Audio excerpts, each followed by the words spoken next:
I'm Mr. B, and today we're going to be simplifying square roots. So over here I have all the what's called perfect squares, and these are the numbers we want to see under the square root sign or under the radical sign.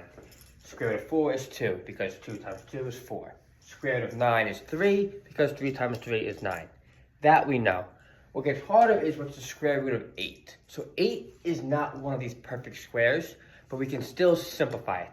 To simplify the square root of 8, I'm going to rewrite 8 into the product of its two factors. I can think of two numbers that multiply to 8, in which one of them is a perfect square. So I go over here to my perfect squares and I think which of these perfect squares can go into 8. And I see that it's 4. So I can rewrite 8 as 4 and 2. Because the square root of 4 times the square root of 2, 4 times 2 is 8. So I still have the same thing there. But what's nice now is what is the square root of 4? The square root of 4 is just 2. So I can rewrite the square root of 4 as 2. I can't do anything with the square root of 2, but that's it. Done. And this is how I know I'm finished, because I check in this radical, is there anything that can go into 2? Any of these perfect squares? No, it cannot. Therefore, I'm finished. And you might be saying, so what, Mr. Bateman? That's still as ugly as it was before. And I'm going to tell you, no, it's not. It's smaller, and we can use it to combine our square roots, which we'll get to later. But for now, we're just knowing how to simplify it. Let's try square root of 20. Again, the square root of 20 is not a perfect square, so I have to think of a perfect square that can go into 20. Again, it's going to be my best friend 4.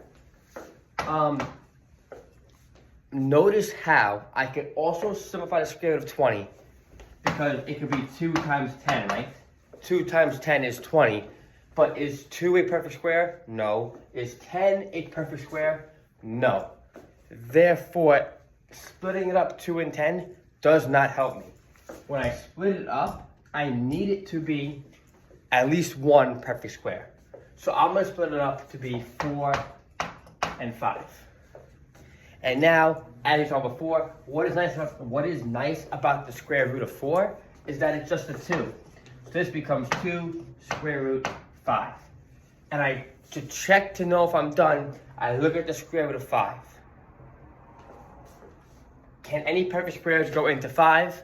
No, 5 is a prime number. That's how I know I'm done. Cool. I got more practice for us. Oh, my fault. I got the square root of 72.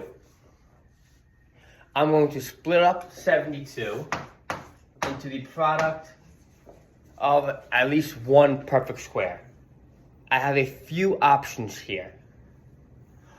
The best one to see, but it's the hardest one to see, is 36. Because 36 times 2 is 72. And what's nice about the square root of 36? Well, the square root of 36 is just 6. So this becomes 6 square root 2. And I know I'm finished because is there any perfect square that can go into 2? No, there is not, so I know I'm finished. But that's not easy to see. What if I don't know that 36 can go into it? Well, then I have to go, let's pretend I don't know that. I think, what else are factors of 72? Two that are coming to mind for me are 9 and 8. I can rewrite this as 9 times 8. And what's nice about the square root of 9 is that it's 3. So I rewrite the square root of 9 as 3. So I get 3 square root 8. But what's tricky here is we already saw the square root of 8. I know I can simplify the square root of 8 further. So I can do the exact same thing again. I'm going to take the square root of 8, and I'm going to split it into two factors, in which one's a perfect square. It's going to be 4 and 2. And what's nice about the square root of 4 is that it's 2. So this becomes 2 square root 2. And very important, do not forget about this 3 that was already outside. This 3 and now this new 2 that are outside, those two multiply together. Multiply together. 3 times 2 is 6, and it becomes 6 radical 2. I should definitely make that neater. 6 radical 2, which is the exact same thing. So you can do it 2 separate ways. To really quickly recap that, if you see 36 goes in, beautiful. 36 times 2, 36 becomes a 6, and it's 6 radical 2, no problem at all. If you can't see that 36 goes in, maybe you see that 9 goes in. And if 9 goes in, it becomes 9 times 8, and the square root of 9 becomes 3. But when you get to this step, you have to check, am I finished? Since I have the square root of 8, I know I'm not finished because I know a perfect square can still go into 8. When I got to here, I knew I was finished because no perfect square can go into 2. Cool, I got more for us. I got the square root of 80. And I didn't write the perfect squares for us. But if I ever need to know the perfect squares, I can just count, and then square the number. So I'm going to count, which is 1, 2, 3, 4, 5, 6. And then I square everything. 1 squared is 1, but that one doesn't really help me.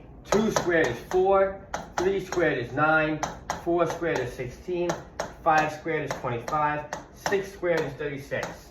That is how you can remember all the perfect squares. If you ever forget on the test, you count 1 through 6, and you square all those numbers, and it gives me these as the perfect squares.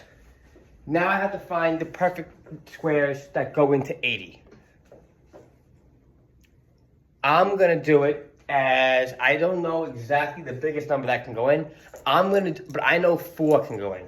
And 4 is usually your best friend. When in doubt, try 4 and try 9. Those are the two that appear the most often. So I'm going to split the square root of 80. I'm going to split that to be square root 4, square root 20. And what's nice about the square root of 4 is that it's 2. And this becomes 2 square root 20. But I have to think, am I finished? The square root of 20, are there any perfect squares that can go into that? Yes, there are. 4 can go back into that.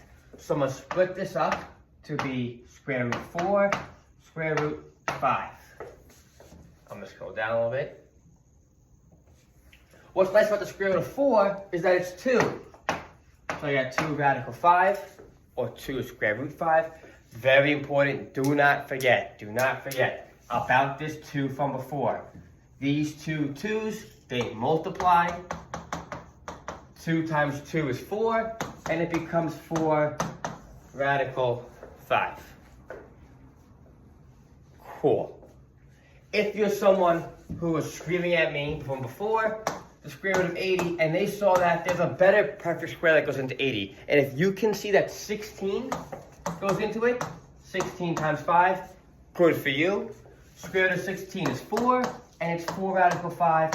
This is the exact same thing I had before. You could either do it in one step, or you could do it in a few steps. It does not matter. Gets you the same answer. Hope this made sense.